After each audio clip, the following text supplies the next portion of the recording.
What is up? Welcome back to Let's Talk MMA. As always, I'm Colby. I'm Brodie, and welcome back to the only channel where picks and bets are the same thing. Ready here first. Welcome back, man. I am so excited for this one. I feel like I've been saying that a lot lately, but the UFC has just been putting on banger after banger after banger. Last week, not going to talk about it too much. It's all right. We're going to move on from things. Life's all about balance. You win some, you lose some. This week, we're here to take over. I'm excited. I'm ready for this main event. I said to Brodie well over a year ago, I keep saying this, but it's because I spoke it into existence. I said to him, Yuri is going to win his belt back in 2026. Yuri is not going to fight Alex for that belt. Alex will be fighting at heavyweight. I don't know who Yuri will be fighting because it was that long ago. But I said he will get his belt back. It's written in the prophecy, and the prophecy will be foretold. I see it now. Baby in one hand, belt in the other. Bring it back, Yuri. I think you guys already know my main event pick based off of that, but let's start from the bottom. We got Chuck Buffalo going up against Francisco Prado. Chuck Buffalo coming in at a minus 240 favorite. See what his last five are looking like. Was his last fight? Oh, it's Daniel Frunza. Okay, so he came off the rear naked choke in round 3. Lost to Mike Mallet before that. Not a terrible loss. Beat Semmelsberger round 1. And then you flip over to Prado, man, and it's just a shame. It's a shame. Split decision loss to Nikolai Varentenikov. Come on. Jake Matthews lost, not terrible. Zell Huber decision, aged very, very, very poorly. It's fight of the night, but that doesn't matter. It was a unanimous decision against Daniel Zell Huber. You gotta go Chuck Buffalo here. He's tough. You know he's gonna put on a performance. I wouldn't be surprised if Chuck subs him like early. Not me. Yeah. Give me Chuck Buffalo by sub. I like it. Kick the night off. Yeah, love the pick, love the call, and I'm with you on it. Chuck Buffalo by sub.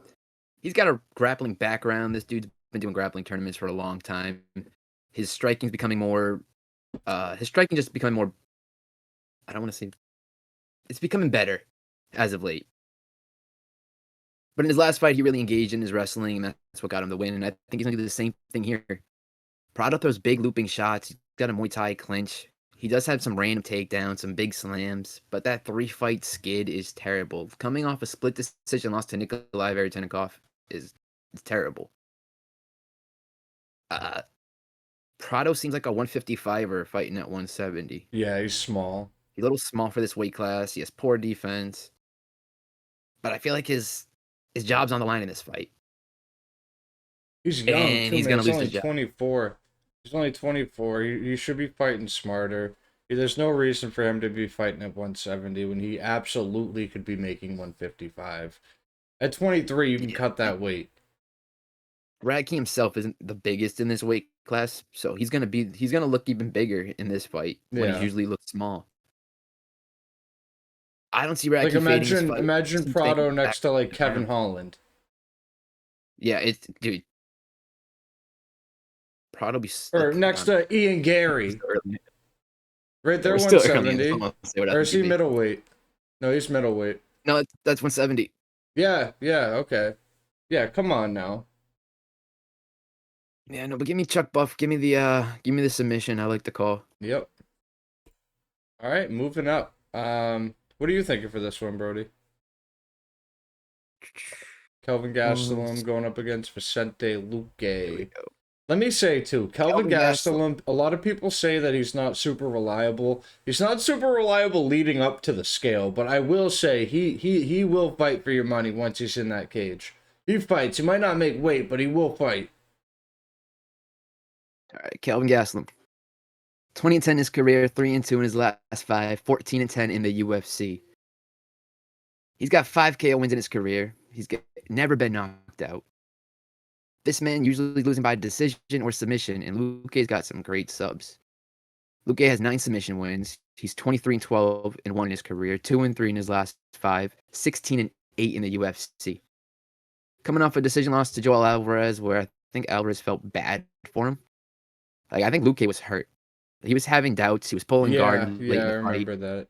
He he seemed like he wanted out, and his corner told him to keep going.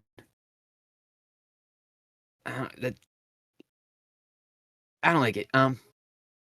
Gaslam, never been KO'd, got that brick head. He is kind of unreliable, but he got good cardio even when he misses weight. He never slows down. Great wrestling, good striking. D1 wrestler, and he's been working with the UFC PI team. Apparently, he's gotten serious for this camp that he's dialed in. We'll see on the scales what he looks like, but I'm liking Gaslam to win the decision over Luque. Me too. Yeah, no, I agree 100%. I also just think it's funny, latest weight. Also, just your audio's lagging just a little bit. I don't know if you could fix that on the back end, but I think it's funny Kelvin coming in at 191. I know his last fight was at middleweight, or yeah, it was definitely middleweight, but 191 and then 170. Oh yeah, that's right. Luque's coming up in weight. Yeah. Oh, that's not good for Luque. So they're gonna be fighting at 185, yeah. Middleweight. Interesting. Moving up. We got Markel Medeiros going up against Taco Padilla, the man with the plan. I love Chris Padilla, man. I feel like he's still very underrated. I feel like people don't say his name enough. Markel Medeiros, he is, he's all right. He's all right.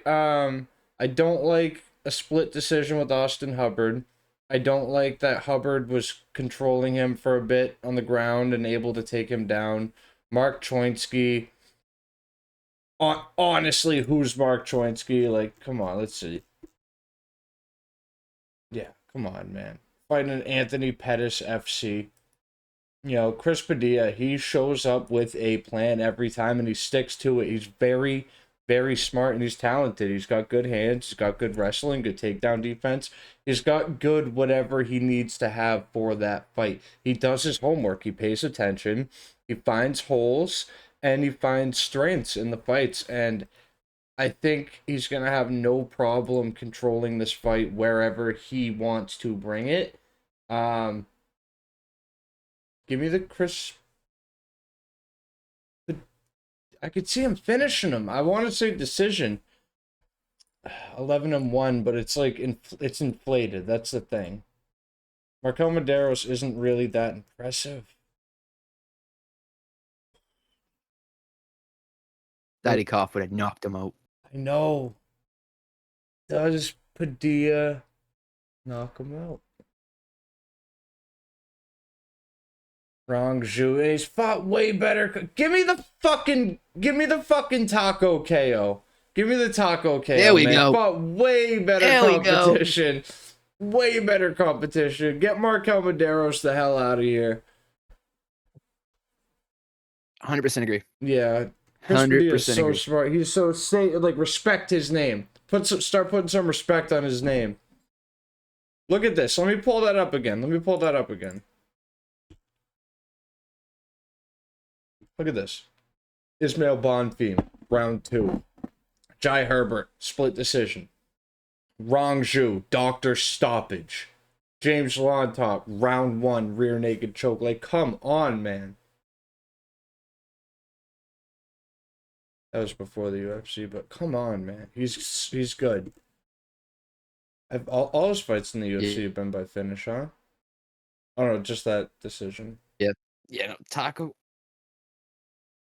will break people with his constant pressure. Yep. He smothers opponents. He backs them up. Like he has a high Muay Thai guard, throws heavy leg kicks. The only thing about Markel Medeiros that I like is I think he switched over to MMA Lab, and he's working with them. I don't know what they put in the water over there at MMA Lab, but all the fighters are just somehow spectacular. Yeah. They have very good That's coaches. the only thing that's worried me. But But you're you right. His don't 9 get fight win that streak isn't fully. experience after a couple months in one gym, you know. You gain that over time. And you have to fight better competition to get better, and he's fought cans. Yeah. And every time Rangju he's is gonna a have a good fight, good he win. can't That's get a him. Yeah. really good win. Yes, it is. So is an Ismail Bonfim. Yeah, by fucking knockout and split decision. Come on. Those were I mean heavy doctor leg kicks that he stoppage. threw. Like heavy leg kicks that broke Ismail. Yeah, I like it. Markel Medeiros is talented, but he's not fighting anybody who can really put him in any threat. He's having these easy fights. Austin Hubbard's probably his toughest fight and went to a split decision. And Padilla's that's now going to not be his good. That's toughest not fight. good either. It's not. Padilla's now going to be his toughest fight. He would have got knocked out by Nazim Sadikov if he fought him. He's canceling these fights where he knows he's going to lose. Yeah. So give me Padilla. Give me Taco. Give me the KO. I'm riding it with you. Let's go. And right there, if you guys are following our picks, that's a cycle in the first 3. Radke sub, Gastelum decision, Padilla KO. There we But go. we'll talk more bets on Friday. Hey. All right, moving up, we got Tatiana Suarez going up against Lupi Godinez. And, you know, Tatiana Suarez 11-1. Lupita Godinez 14-5. Tatiana mostly a wrestler. Lupita coming in with that Mexican boxing style more so. And I think Tatiana Suarez is going to be able to control her. I think she's going to be able to get her down. I think Lupi might have her moments early in rounds. But I think Tatiana's going to be able to get her to the ground. And Lupi doesn't really have the best ground defense. And I think maybe we might get a Tatiana Suarez sub here. Number 5 in the world. I feel like ratings make a big difference in the women's division, right? Look at this. You got 45% of her wins coming by sub. Decision to Lemos, lost the decision to Weili Zhang. That's fine. That's fine. This, Jessica Andrade, that's a good win 3 years ago. That's a good win. Lemos, cancel. I don't know. I feel like she'll be able to get her down and control her. Yeah. Give me the Suarez sub. Give me Tatiana Suarez by submission for the early pick. We'll revisit that Friday. Method. What are you thinking? Suarez, you're right. She's a dominant wrestler. Okay striking. So you're going to be looking for takedowns this whole fight. And Lupi's way to victory here would be to counter wrestle, keep it on the feet, and just box up Suarez. Do her best to. But she fails. Every big opportunity Lupi has, she just fails. Yep. She'd rather engage in the grappling over the striking. If she does that here, against Tatiana Suarez, who is the best female wrestler on the roster, and at once was the best female wrestler in America, you're going to lose. Suarez did have trouble getting down Lemos, but Lemos has great takedown defense. And you can't say nothing about the Zhang fight. Weili Zhang is Weili Zhang. But what I can say is since coming back from her medical issues, Suarez hasn't looked the same. So I think Suarez is going to out-grapple Lupi. I think he's going to take Lupi down, have the cage control, ace some ground and pound. But Lupi's tough. She's terrible. Give me Suarez decision. Yeah, I don't hate it. I might end up switching to that come Friday, but I don't know. I think she's going to be able to get it done. We will see. What was Lupi's last couple of fights? She's lost by sub a couple of times. Elise Reed. And that was a long time. Yeah, I don't know. We'll see. We will see. Moving up. All right, what you got for this one? All right, Gamrot versus Ribovics. Mateusz Gamrot, 25-4 in his career, 3-2 in his last 5, 8-4 in the UFC. Ribovics, 15-2 in his career, 4-1 in his last 5, 4-2 in the UFC. Mateusz Gamrot's coming off that round 2 rear naked choke loss to Charles Oliveira. Dude's a busy wrestler.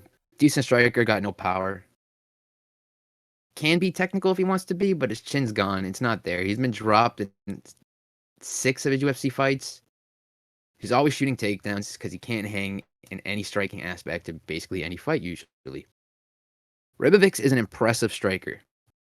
He has a high tight guard, definitely has power behind his shots, has good takedowns with good BJJ, shoots doubles, he has the body lock trips, good takedown defense, he's training at Kill Cliff, good head movement, great scrambles, good get-ups. I like Ribovics to keep us on the feet, and I like him to knock out Mateusz Gamrot.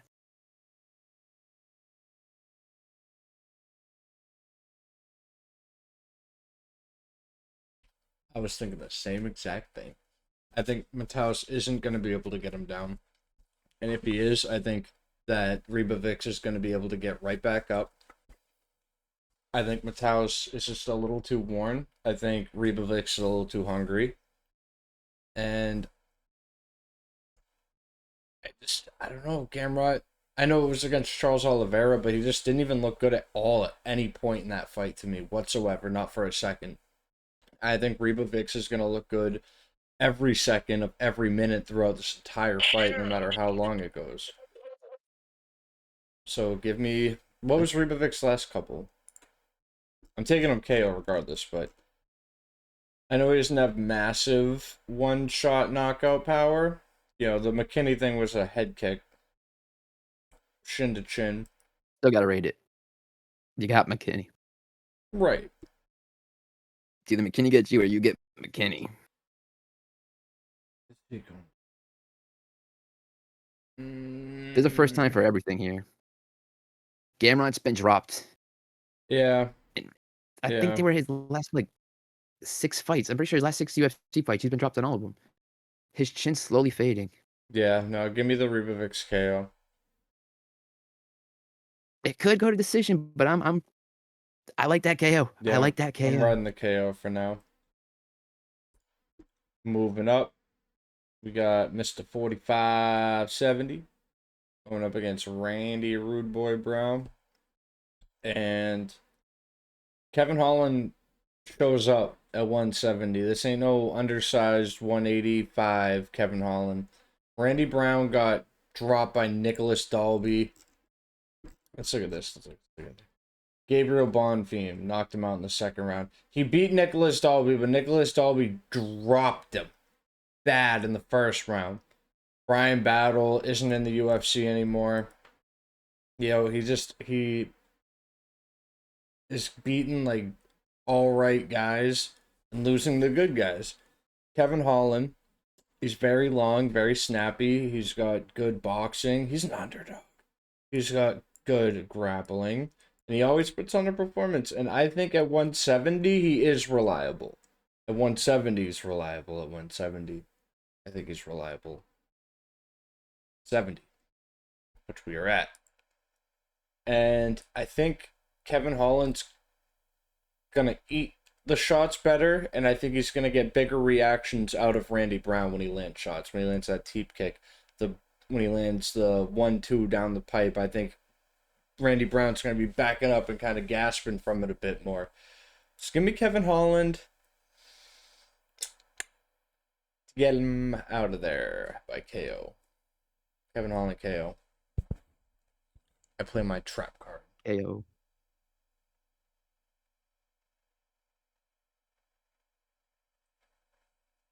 Face down. I'm on the other side of this one. I think Brown's going to want that lick back that he just lost. Yeah. Brown's coming off for round 2 KO loss to Bonfim, where Bonfim used the tactics that Padilla used to take out his brother. He used them. It was great. Leg kicks were there, everything. Just destroyed Brown that whole fight. Holland, even at 170, to me, is unreliable. Coming off a decision loss to Mike Malott. Holland's good, accurate striker. He's got good speed, good power, great BJJ. But he is disinterested at times. He can get in there and his will to fight can just somehow just turn off.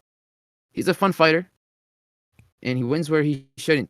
A lot of the times he shouldn't win a lot of these fights, and somehow he picks up the victory. This could be one of them, but he's still unreliable to me. Brown uses his length well. What are they, the same height almost? Yeah, they're the same height. But Brown, I think, uses his length better.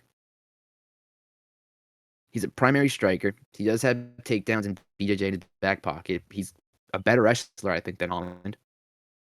Great range management. They both have power in their hands. They can get it done, but I think I think Brown's just a little bit better, and I think his hands have more bomb power in them. So give me the Brown KO.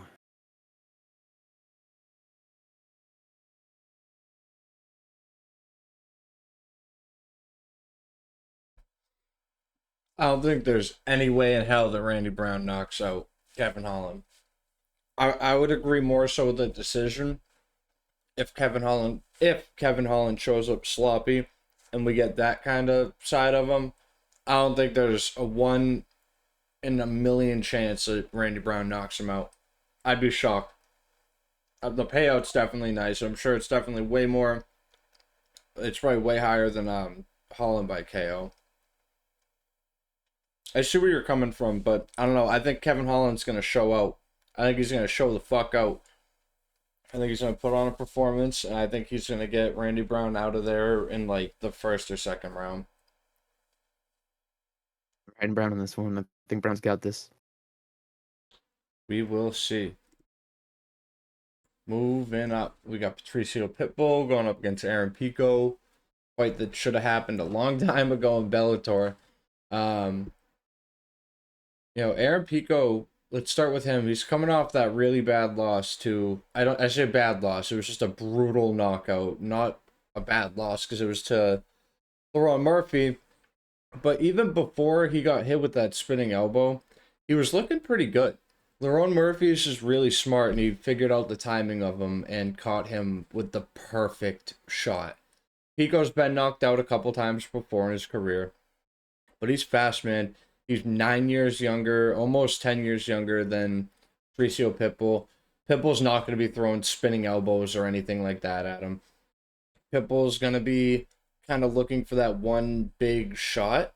I think Aaron Pico is, and Pitbull is going to be looking to wrestle him too. But I think Pico is going to be way quicker to draw on each shot. I think he's going to be hitting harder. I think for every one Pitbull lands, Pico will land 5. Like, I think he's going to be absolutely coming out trying to prove something, because he said that last loss was very embarrassing, and like it took him a few weeks to get over it. I don't think that's going to be in his mind going up against Pitbull, because he's not like some young, hungry, up and coming prospect known for devastating people. But I think it's going to be in his head in the way like, all right, people aren't going to know me for that anymore. They're going to know me for the other side of that coin. And I think he's going to knock out Pitbull. I think he's going to find Pitbull's chin. I think he's going to put him out again, first or second round, early. Yeah, looking at this fight at first, just name value, just looking at it, I was on Pitbull. I looked deeper into it, and damn, it's hard to go against Pico here.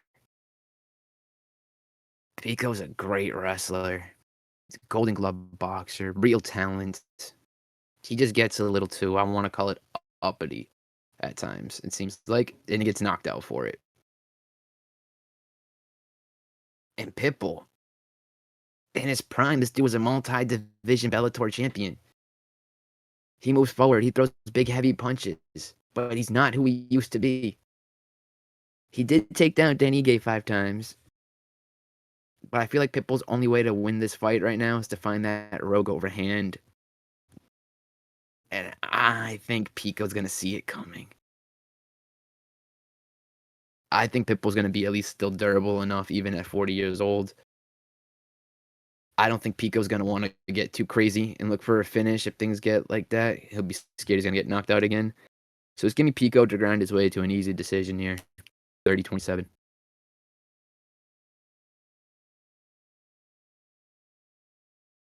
I like the breakdown. I like the call. What do you got for this one? Speaking of 40-year-olds. Cub Swanson and Nate Landwehr. Swanson, 30-14 in his career, 3-2 in his last 5, 15-10 in the UFC. This man has 13 career KO wins, 5 submission wins, and 12 decision wins. He mostly loses by sub, with 7 of those. Yep. Cub Swanson is one of 3 fighters. I can't remember the other 2 off the top of my head. I saw this earlier. I think BJ Penn was one of them. To have a win over both Dustin Poirier and Charles Oliveira. Fun fact. And he's coming off a round 3 KO win over Billy Q. But this is Swanson's retirement fight. He was the real deal in his prime. He has great striking and wrestling, good takedown defense, but age is slowly starting to catch him. He's fought basically every type of fighter, so he knows what to look for. He's done homework. He knows what he's coming into. Nate Landwehr, 18-7 in his career, 2-3 in his last 5, 5-5 in the UFC.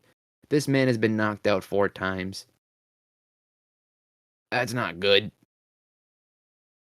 He's coming off a round 3 KO loss to Morgan Charrier. That did not age well. No.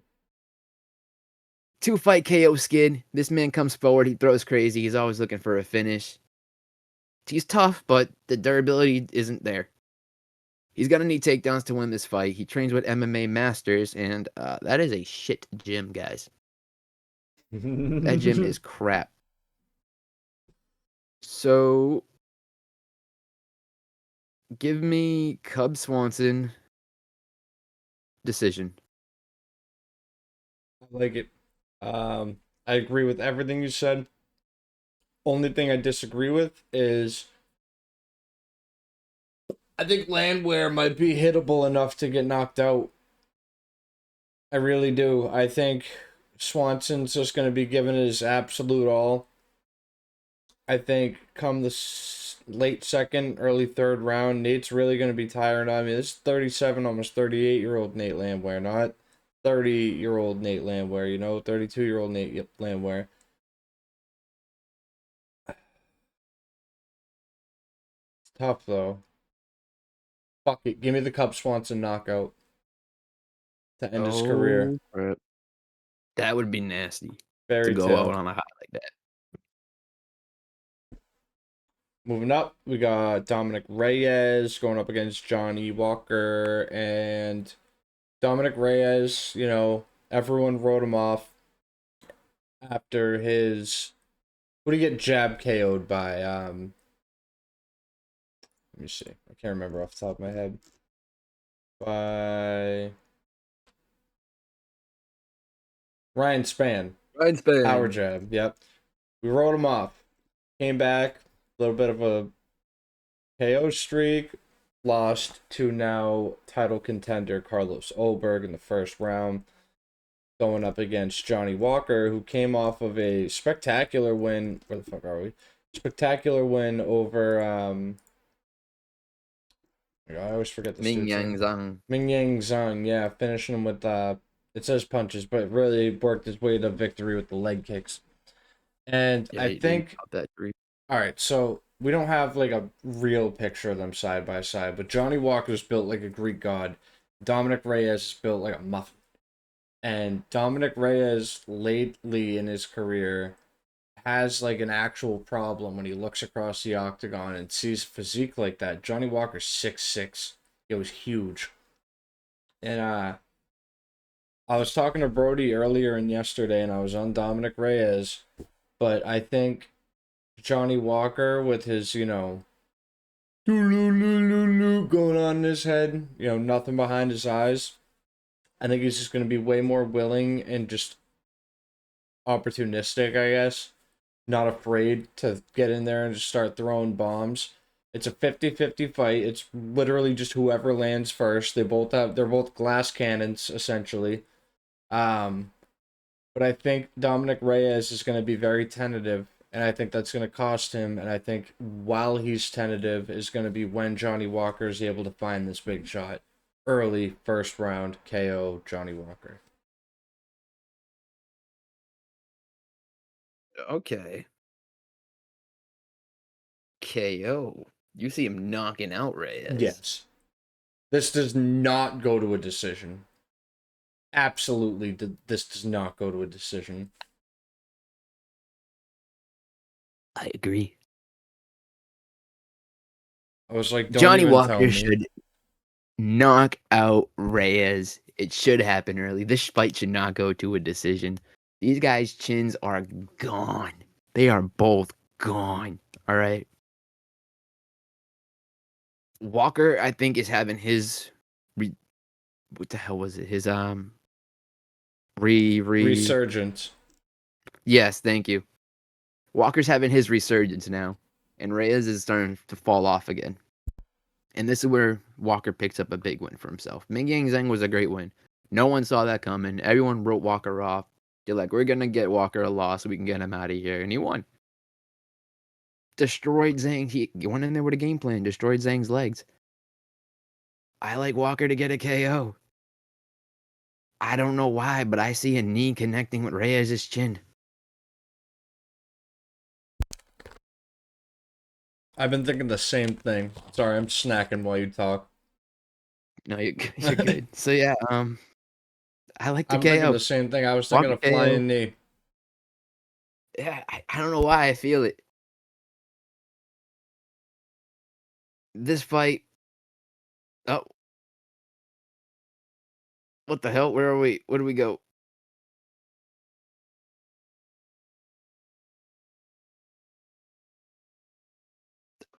All right, this fight. I see a knee connecting to somebody's chin and somebody getting knocked out that way. I don't think Reyes is that flexible to go up that high. Walker's crazy enough to do some wild stuff. So, Walker, KO. Let's do it.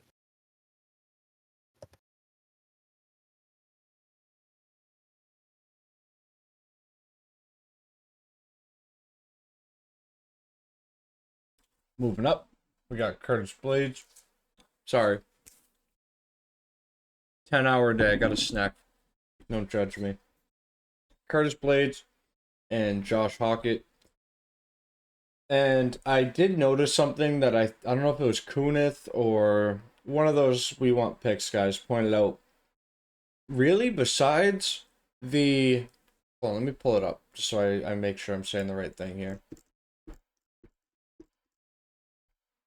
So besides this, which if you watch the fight, he did not win this fight. Rizvan won this fight.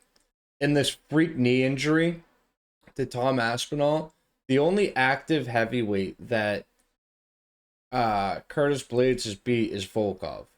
Active heavyweight. And I also want to say, fuck you, Josh Hockett. Leave Yuri alone. You got to get through me, buddy. You got to get through me, brother, to get to Yuri.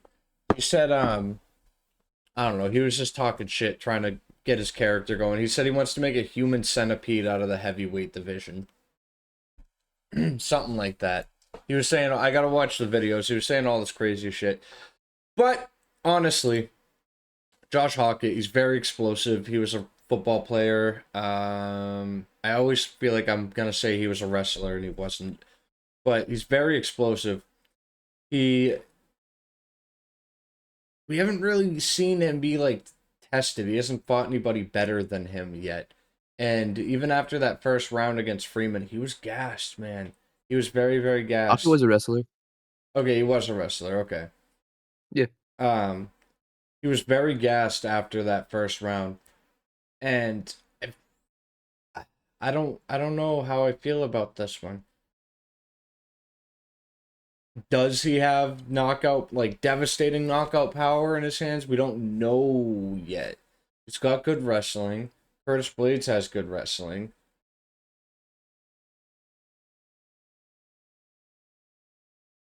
I think Josh Hockett can get it done though. I think he's going to be faster.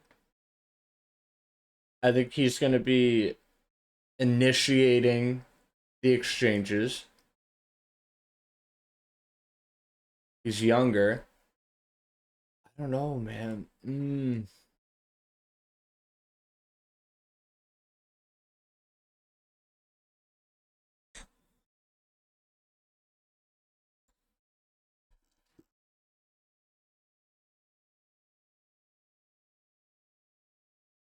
Give me the Josh Hockett KO, man.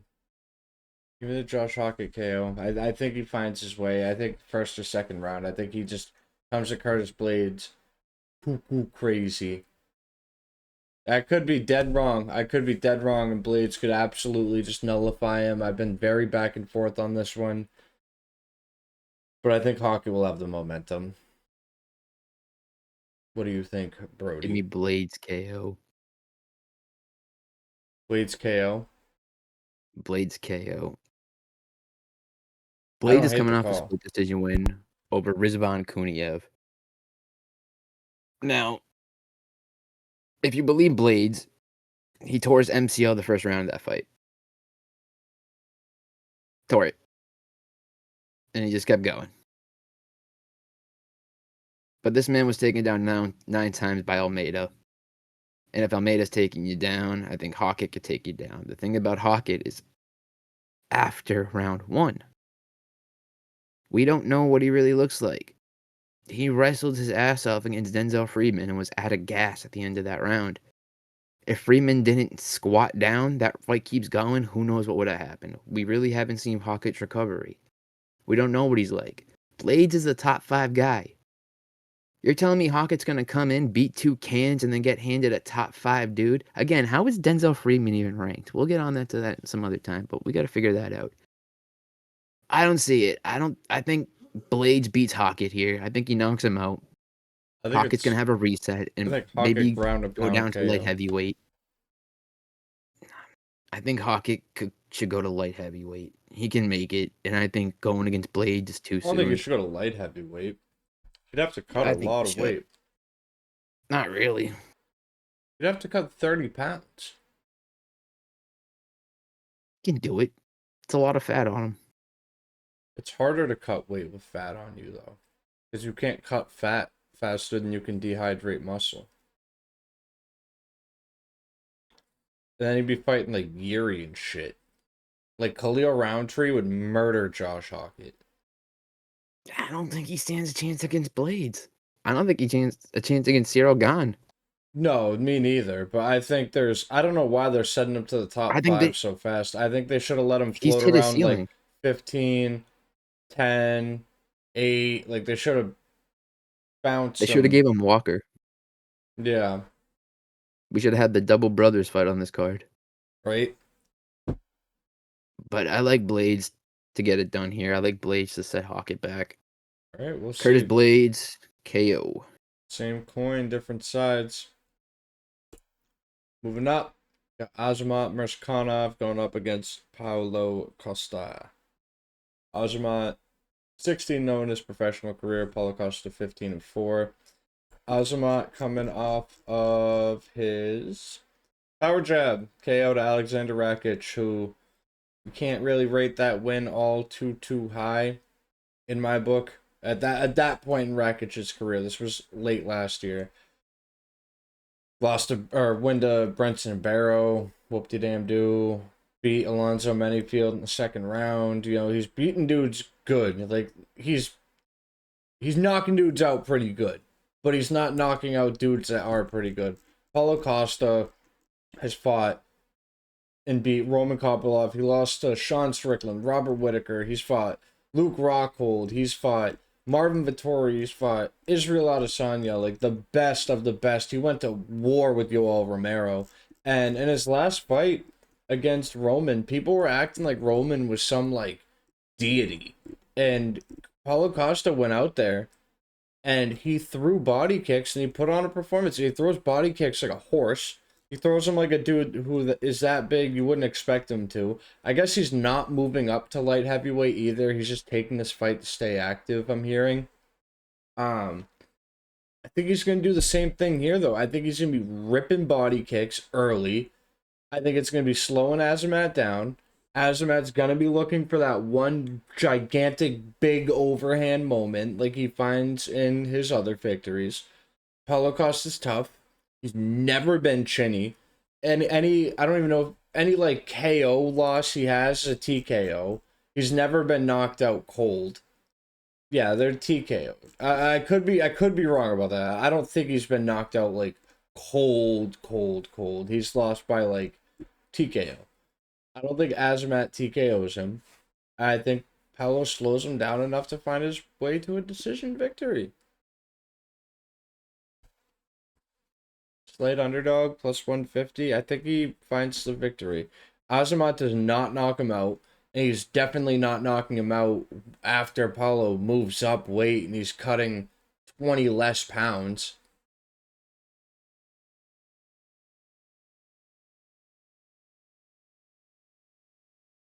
You're really making me think here. There's no way. There's no way. Azamat's a small, compact fighter. He's used to fighting big, taller guys, and Costa's Paulo more closer to his height usually than others. and Paulo probably he's still His, gonna look a bit bigger in there too. yeah, he will. He's gonna have the lighter man skill. He's gonna have the better cardio. Dude, his kicks are his path to victory here. If he starts, if we see him, we're a minute and a half into this fight and Paulo's already thrown 3 or 4 body kicks, combined body or leg kicks, we're chilling. He is gonna just rip him. Dude, it's like, wham, wham, wham. You don't see him coming, he rips him. Watch his last fight. And watch how he throws those kicks to the body. They're brutal. And Azamat got a big old belly. And I was on Azamat earlier in the week. Am I gonna flip here to Costa?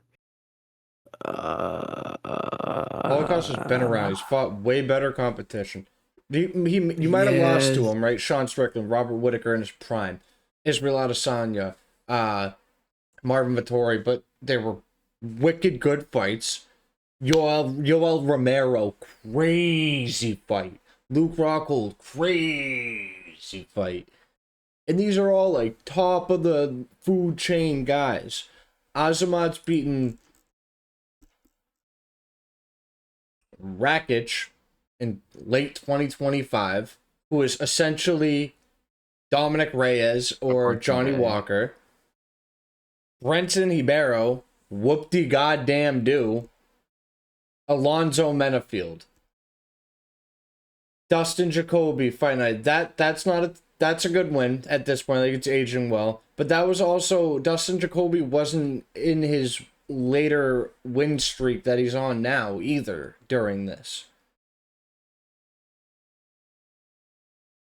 Brave FC.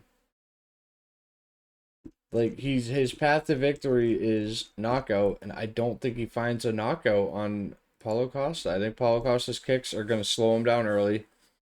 He's going to lose all that oomph in his shots. Paulo's younger.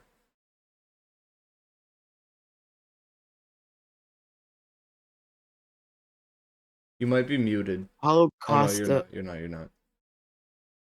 Paulo Costa has had more fights canceled in the last 3 years than he's had. Yes, he has. So did Mosfar. As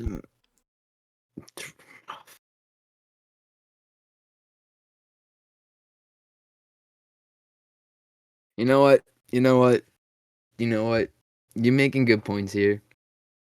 You only get better by fighting the greats. This should be a step down for Paulo Costa, and this is a huge step up for Azamat. It's just the power. Give me Costa. Give me a Costa decision. Costa's going to be throwing like... Dude, he hit Sean Strickland with like a spinning fucking heel kick. Sean Strickland just managed to eat it. But he's going to be throwing like... He's not throwing crazy shit consistently, but he's got it in his arsenal. Like, he's got power too. Look at the dude. Yeah, give me a decision.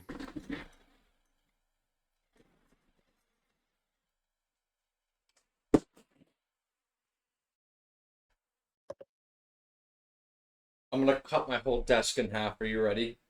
I'm gonna cut Brodie in half. Are you ready?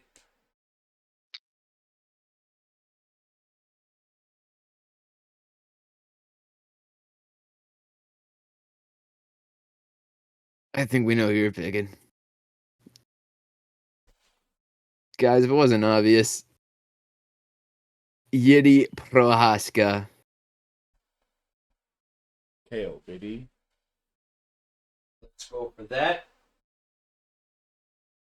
Let's go for Hunt. Yuri. No. Go ahead, you kick it off, Brodie.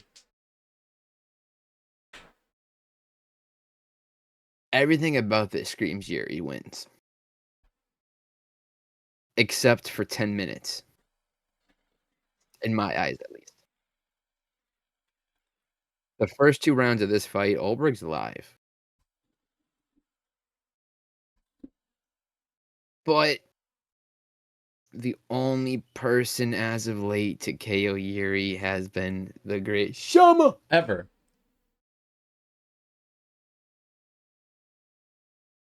So, I think Yuri's power, his grit, he doesn't quit. This dude's chaotic, crap load of heart. He's got a baby on the way. He's only losing to Pereira. Like, he's getting his belt back here. Who is Alberg beating? Who is he beating? He's got a good win against Jan. Yeah, he's got a good win against Jan Blachowicz, but that was a boring fight because they're both counter-strikers. That was boring as hell. I ignore that. The Dominic Reyes win. Reyes, the chin's not there. He couldn't knock out Odemizer. Odemizer's...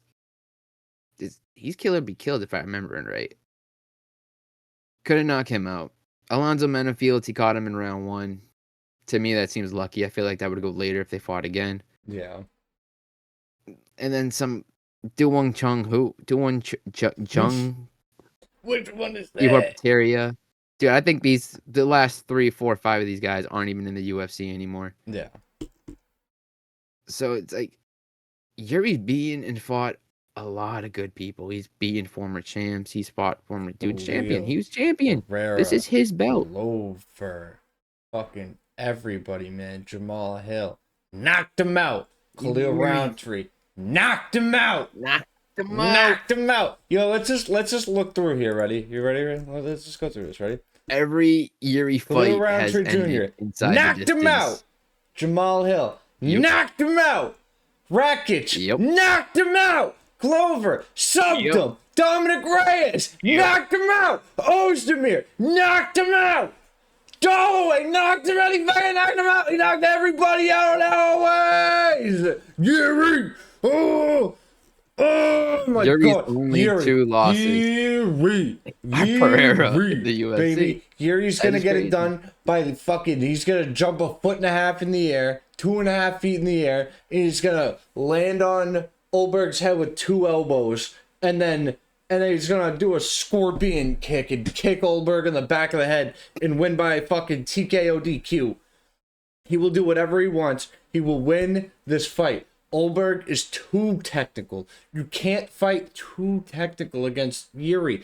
Everybody has a plan for Yuri until he's standing in front of you. And Olberg is, he's very crisp and technical until he's getting pressured and he starts to fold. And he's like, oh, I need to get out of here. I need to move. And that technique and the hands start to drop. And everything starts to kind of crumble in, and all of a sudden he's getting pressured by Yuri, and Yuri's just standing there in front of him, peppering that fucking jab over and over and over again, and the jab to a flying knee, and the flying knee to a fucking falling elbow, and a falling elbow to a fucking, like, whatever he wants, dude. Yuri's going to get this done. It's written in the prophecy.